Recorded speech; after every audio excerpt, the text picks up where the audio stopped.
Selamat Tahun Baru 2026 kepada para sahabat Rakit Tua semuanya dimanapun berada. Semoga, di tahun yang baru ini, kita dapat melangkah dengan batin yang lebih sadar, hati yang lebih lapang, dan kebijaksanaan yang terus bertumbuh. Semoga setiap hari menjadi kesempatan untuk menanam kebajikan, merawat pikiran yang jernih, serta menumbuhkan cinta kasih dan welas asih kepada semua makhluk. Semoga tahun 2026 membawa kedamaian batin, kesehatan, kelancaran rejeki, dan kemajuan spiritual bagi kita semua. Para sahabat Rakit Tua, topik Dharma kita kali ini adalah tentang 6 perbuatan baik yang akan bisa menjadi magnet rejeki. Semoga tema ini akan menjadi langkah kebaikan dalam menjalani tahun 2026 ini. Dalam ajaran Buddha, rejeki tidak semata-mata dipahami sebagai harta atau kekayaan materi. Rejeki adalah segala kondisi baik yang menopang kehidupan, kesehatan, ketenangan batin, hubungan harmonis, kesempatan berbuat baik, dan kecukupan hidup. Semua itu tidak datang secara kebetulan, melainkan tumbuh dari benih karma yang kita tanam melalui pikiran, ucapan, dan perbuatan. Banyak orang mengejar rejeki dengan bekerja keras, berdoa, dan berharap keberuntungan datang dari luar. Namun Buddha mengajarkan bahwa sumber utama kesejahteraan sejati berasal dari dalam diri. Ketika batin bersih dan perbuatan lurus, kehidupan akan bergerak selaras, seolah-olah alam semesta ikut membuka jalan. Perbuatan baik ibarat magnet yang menarik kondisi baik mendekat. Ia tidak selalu bekerja secara instan, tetapi pasti bekerja secara pasti. Seperti menanam pohon, ada masa menunggu, ada proses bertumbuh, dan pada waktunya berbuah manis. Tidak ada kebajikan yang sia-sia dalam hukum sebab akibat. Dalam video ini, Rakit Tua akan mengajak kita merenungkan 6 perbuatan baik dalam ajaran Buddha yang, jika dilakukan dengan tulus dan berkesinambungan, dapat menjadi magnet rejeki, bukan hanya rejeki materi, tetapi juga rejeki batin yang menenangkan dan membebaskan. Mari telusuri ajaran yang sangat luhur ini, dan tanpa berlama-lama ayo langsung saja kita mulai. 6 perbuatan baik yang menjadi magnet rejeki. Pertama, gemar memberi atau bersedekah. Memberi adalah akar dari semua kebajikan dan fondasi utama magnet rejeki dalam ajaran Buddha. Dana bukan sekadar tindakan memindahkan sesuatu dari tangan kita ke tangan orang lain, melainkan latihan batin untuk melepaskan keterikatan. Setiap kali kita memberi, kita sedang mengatakan kepada diri sendiri bahwa kebahagiaan tidak lahir dari menggenggam, tetapi dari mengalirkan. Disinilah hukum sebab akibat mulai bekerja secara halus namun pasti. Batin yang mampu melepaskan akan selalu menemukan ruang bagi hal-hal baik untuk masuk. Dalam perspektif batin, orang yang gemar memberi sebenarnya sedang membangun rasa aman yang sejati. Ia tidak menggantungkan ketenangan pada jumlah harta yang dimiliki, melainkan pada keyakinan bahwa hidup selalu menyediakan kecukupan bagi mereka yang tidak serakah. Ketika rasa takut kekurangan melemah, batin menjadi lapang. Dari kelapangan inilah rejeki menemukan jalannya, karena rejeki enggan singgah pada batin yang sempit dan dipenuhi kecemasan. Memberi juga mengikis akar penderitaan yang paling halus, yaitu keserakahan. Keserakahan membuat manusia selalu merasa kurang, bahkan saat berlimpah. Sebaliknya, memberi menumbuhkan rasa cukup, bahkan ketika kondisi sederhana. Inilah paradoks spiritual dalam ajaran Buddha. Semakin kita berani memberi, semakin kita merasa memiliki. Magnet rejeki bekerja bukan karena jumlah yang diberikan, tetapi karena kualitas batin yang terbentuk melalui pemberian itu. Penting untuk dipahami bahwa sedekah bukanlah transaksi dengan alam semesta. Memberi dengan harapan balasan justru memperkuat keterikatan dan melemahkan kebajikan itu sendiri. Dana yang murni lahir dari welas asih dan kebijaksanaan, bukan dari perhitungan untung rugi. Ketika kita mampu memberi tanpa syarat, kita sedang menyelaraskan batin dengan hukum alam, dan pada saat itulah hasil baik akan datang dengan caranya sendiri, pada waktunya sendiri. Dalam kehidupan sehari-hari, memberi tidak selalu berwujud uang atau barang. Memberi perhatian kepada yang terluka, memberi waktu untuk mendengarkan, memberi tenaga untuk membantu, bahkan memberi maaf kepada yang menyakiti, semuanya adalah bentuk dana yang bernilai tinggi. Setiap bentuk pemberian ini memperluas hati dan memperhalus batin. Rejeki sejati seringkali muncul dari relasi yang hangat, kepercayaan, dan ketulusan yang tumbuh dari tindakan-tindakan sederhana tersebut. Gemar memberi adalah latihan spiritual untuk menyadari bahwa hidup ini adalah aliran, bukan kepemilikan. Apa yang kita lepaskan dengan tulus tidak pernah benar-benar hilang, melainkan kembali dalam bentuk yang lebih luas dan bermakna. Ketika memberi telah menjadi karakter, bukan lagi kewajiban, maka rejeki akan hadir bukan sebagai sesuatu yang dikejar, tetapi sebagai sesuatu yang mengikuti langkah hidup kita secara alami. Kedua, Fang Shen, melepas makhluk hidup. Fang Shen, atau melepas makhluk hidup, sejatinya adalah kelanjutan paling halus dari praktik memberi. Jika pada dana kita belajar melepaskan harta dan kepemilikan, maka dalam Fang Shen kita belajar melepaskan kuasa atas kehidupan. Tindakan ini menyadarkan kita bahwa hidup bukanlah sesuatu yang boleh kita kendalikan sesuka hati.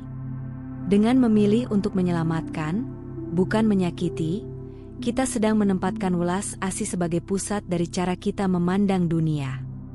Dalam ajaran Buddha, menghormati kehidupan berarti menghormati hukum alam itu sendiri. Setiap makhluk, sekecil apapun, memiliki keinginan yang sama, ingin hidup, ingin terbebas dari penderitaan. Ketika kita menyadari kesamaan batin ini, sekat antara aku dan mereka mulai runtuh. Dari sinilah empati lahir, dan dari empati tumbuh batin yang lembut. Batin yang lembut inilah yang menjadi magnet rejeki, karena ia selaras dengan keharmonisan semesta. Hukum karma bekerja bukan karena bentuk ritual Fang Shen, melainkan karena kualitas niat di baliknya. Ketika kita menyelamatkan kehidupan dengan tulus, kita sedang menanam sebab bagi keselamatan diri sendiri. Kehidupan yang kita lindungi hari ini menjadi energi pelindung bagi kehidupan kita di masa depan. Rejeki dalam bentuk kesehatan, perlindungan dari bahaya, dan umur panjang bukanlah hadiah acak, melainkan buah alami dari sikap menghargai kehidupan. Fang Shen juga merupakan latihan melepaskan kekerasan yang tersembunyi dalam batin. Banyak penderitaan manusia berakar dari batin yang keras, mudah marah, mudah menyalahkan, dan mudah meremehkan makhluk lain. Ketika kita melepaskan seekor makhluk dari penderitaan, kita sedang melunakkan kekerasan dalam diri sendiri. Semakin sedikit makhluk yang kita sakiti, semakin sedikit pula konflik yang kita ciptakan dalam kehidupan. Bayangkan batin manusia seperti sebuah telaga. Jika kita sering membuang racun ke dalamnya, berupa kebencian, kekerasan, dan ketidakpedulian, air telaga akan keruh dan beracun, sehingga ikan rejeki enggan mendekat. Namun ketika kita menuangkan air bersih berupa welas asih dan perlindungan kehidupan, telaga itu menjadi jernih. Dalam air yang jernih, kehidupan mudah tumbuh, dan keberkahan datang dengan sendirinya tanpa perlu dipanggil. Fang Shen mengajarkan bahwa magnet rejeki sejati lahir dari keberanian untuk tidak menyakiti.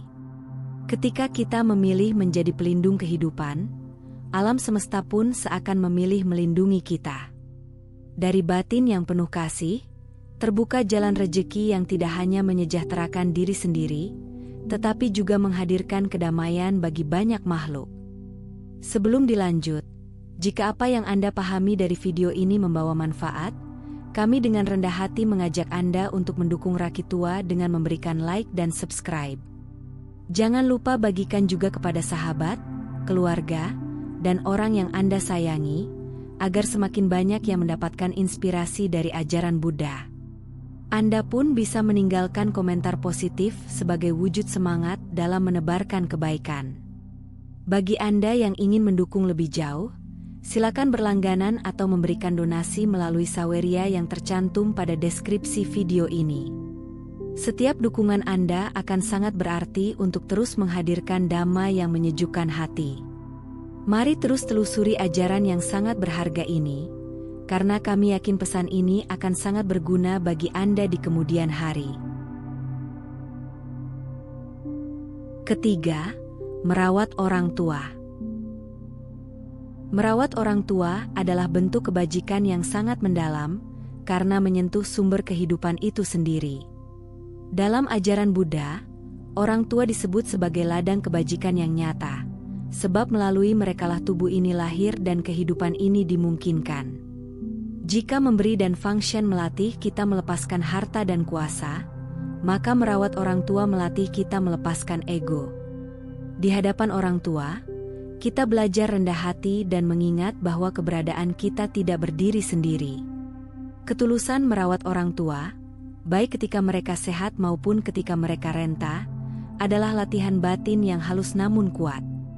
Saat kita membantu, mendampingi, dan memahami keterbatasan mereka, kita sedang belajar bersabar dan berterima kasih. Rasa lelah, kesal, atau jenuh yang muncul justru menjadi cermin untuk melihat seberapa besar ego masih menguasai diri. Dari proses inilah batin dimurnikan, dan kebajikan sejati tumbuh secara perlahan namun mendalam. Dalam hukum karma, bakti kepada orang tua memiliki daya yang luar biasa karena menyentuh akar sebab kehidupan. Orang tua adalah sebab langsung dari kelahiran kita, maka menghormati dan merawat mereka berarti menghormati hukum sebab itu sendiri. Karma dari bakti ini tidak selalu hadir dalam bentuk materi yang melimpah, tetapi sering muncul sebagai kelancaran hidup, terhindarnya dari kesulitan besar, dan terbukanya jalan rejeki yang tidak disangka-sangka. Banyak orang sibuk mencari rejeki keluar, tetapi lupa merawat sumber kebajikan yang paling dekat. Padahal, ketika hubungan dengan orang tua dipenuhi luka, keluhan, dan penolakan, batin menjadi berat dan aliran kehidupan pun tersumbat. Sebaliknya, ketika kita berdamai dan berbakti dengan tulus, batin menjadi ringan. Dari batin yang ringan inilah kehidupan berjalan lebih selaras, dan magnet rejeki bekerja secara alami. Sebagai perumpamaan, orang tua ibarat akar sebuah pohon. Akar yang dirawat dengan baik akan menyalurkan nutrisi dengan lancar, sehingga batang kokoh dan buah tumbuh lebat. Namun jika akar diabaikan, meski daun tampak hijau sesaat, pohon akan rapuh dan mudah tumbang. Demikian pula kehidupan manusia. Merawat orang tua berarti merawat akar batin, agar rejeki dan keberkahan dapat tumbuh dengan sehat dan berkelanjutan. Merawat orang tua bukan sekadar kewajiban moral, melainkan jalan spiritual yang sunyi namun penuh berkah. Ketika bakti dilakukan tanpa pamrih, tanpa perhitungan, dan tanpa keluhan, kita sedang menanam benih kebahagiaan jangka panjang. Dari bakti inilah lahir kehidupan yang lebih lapang, hubungan yang lebih hangat, dan rejeki yang datang tidak hanya untuk dinikmati, tetapi juga untuk dibagikan kembali. Keempat, rajin membaca parita dan meditasi. Setelah melatih kebajikan melalui perbuatan nyata, memberi, menyelamatkan kehidupan, dan berbakti kepada orang tua, ajaran Buddha mengajak kita membersihkan sumber dari semua tindakan, yaitu batin. Membaca parita dan bermeditasi bukanlah sekadar rutinitas spiritual, melainkan upaya sadar untuk menata ulang batin agar selaras dengan kebajikan yang telah kita tanam. Tanpa batin yang bersih, kebajikan mudah tercemar oleh kesombongan dan harapan tersembunyi akan balasan. Parita bekerja seperti alunan air jernih yang membasuh pikiran. Ketika dibaca dengan keyakinan dan perhatian penuh, getaran parita menenangkan gelombang batin yang gelisah, menumbuhkan rasa aman, dan memperkuat perlindungan batin dari pikiran-pikiran negatif. Batin yang tenang tidak mudah goyah oleh pujian maupun celaan. Dari kestabilan inilah magnet rejeki mulai bekerja, karena rejeki tidak menyukai batin yang kacau dan penuh kegelisahan. Meditasi melatih kita untuk hadir sepenuhnya pada saat ini. Dengan mengamati napas, perasaan, dan pikiran apa adanya, kita belajar melihat tanpa menghakimi dan melepaskan tanpa menolak. Kejernihan ini membuat kita mampu membedakan antara kebutuhan dan keserakahan, antara peluang dan jebakan. Banyak rejeki hilang bukan karena tidak ada kesempatan, tetapi karena batin terlalu tergesa atau terlalu takut untuk memilih dengan bijaksana. Batin manusia ibarat kaca jendela. Jika kaca dipenuhi debu, cahaya yang masuk akan terdistorsi, membuat kita salah melihat arah. Parita dan meditasi adalah proses membersihkan kaca itu sedikit demi sedikit. Ketika kaca menjadi jernih, cahaya kehidupan masuk dengan utuh, dan kita mampu melihat jalan rejeki dengan lebih jelas tanpa harus mencarinya secara membabi buta. Rajin membaca parita dan bermeditasi melatih kita untuk menerima hasil hidup dengan lapang. Ketika berhasil, batin tidak mabuk oleh kesombongan. Ketika belum berhasil, batin tidak tenggelam dalam kekecewaan. Inilah fondasi kesejahteraan sejati dalam ajaran Buddha, batin yang terlatih, tenang, dan sadar, sehingga rejeki hadir bukan hanya sebagai sesuatu yang dimiliki, tetapi sebagai pengalaman hidup yang menenangkan dan membebaskan. Kelima, tidak malas dalam mengerjakan hal-hal baik. Kemalasan seringkali tidak tampak sebagai kejahatan. Tetapi dalam ajaran Buddha, ia adalah penghalang halus yang melemahkan pertumbuhan batin. Banyak orang memahami apa yang baik, bahkan memiliki niat mulia, namun membiarkannya berhenti di dalam pikiran. Menunda kebaikan, dengan alasan menunggu waktu yang tepat, sejatinya adalah cara ego melindungi kenyamanan diri. Padahal, kebajikan yang tidak diwujudkan hanyalah potensi yang layu sebelum tumbuh. Dalam jalan mulia berunsur 8, usaha benar, menempati posisi penting karena tanpanya kebijaksanaan dan kebajikan tidak pernah menjadi nyata. Usaha benar bukan berarti memaksa diri secara keras, melainkan menjaga kesinambungan niat baik agar terus hidup dalam tindakan. Setiap langkah kecil, membantu, menahan diri dari kejahatan, atau memilih kejujuran, adalah gerak batin yang memperkuat magnet rejeki secara perlahan namun pasti. Kebaikan yang dilakukan dengan rajin membentuk kebiasaan batin yang siap. Ketika kesempatan datang, batin tidak ragu untuk bertindak benar. Inilah mengapa rejeki sering menghampiri mereka yang terlihat kebetulan beruntung. Sesungguhnya, mereka hanya lebih siap karena telah lama melatih diri untuk bergerak sejalan dengan kebajikan. Rejeki tidak datang kepada orang yang hanya berharap, tetapi kepada mereka yang telah menyiapkan ladangnya. Kebaikan ibarat menyalakan api unggun di tengah malam. Jika kita malas menambah kayu, api akan padam perlahan, meski pernah menyala terang. Namun bila kita rajin menambahkan kayu sedikit demi sedikit, api akan terus hidup dan mampu menghangatkan sekitar. Demikian pula kebajikan, ia membutuhkan usaha berkelanjutan agar cahayanya mampu menarik kehangatan rejeki dan keberkahan. Tidak malas dalam mengerjakan hal-hal baik adalah wujud tanggung jawab batin terhadap kehidupan sendiri. Setiap kali kita memilih untuk bergerak, meski kecil dan sederhana, kita sedang mengatakan pada semesta bahwa kita siap menerima hasil dari usaha tersebut. Dari kesiapan inilah rejeki hadir, bukan sebagai keajaiban mendadak, melainkan sebagai buah alami dari batin yang rajin, sadar, dan setia pada kebajikan. Keenam, menjaga pikiran tetap realistis dan tidak berpikir buruk. Buddha bersabda, pikiran adalah pelopor segala sesuatu. Apa yang kita pikirkan akan membentuk cara kita berbicara, bertindak, dan pada akhirnya menentukan arah kehidupan. Setelah melatih diri melalui memberi, welas asih, bakti, usaha, dan disiplin batin, tahap ini mengajak kita menjaga sumber dari semuanya, kualitas pikiran. Pikiran yang dipenuhi prasangka, iri, dan kebencian menciptakan dunia batin yang sempit, sehingga aliran rezeki pun terhambat sebelum sempat mendekat.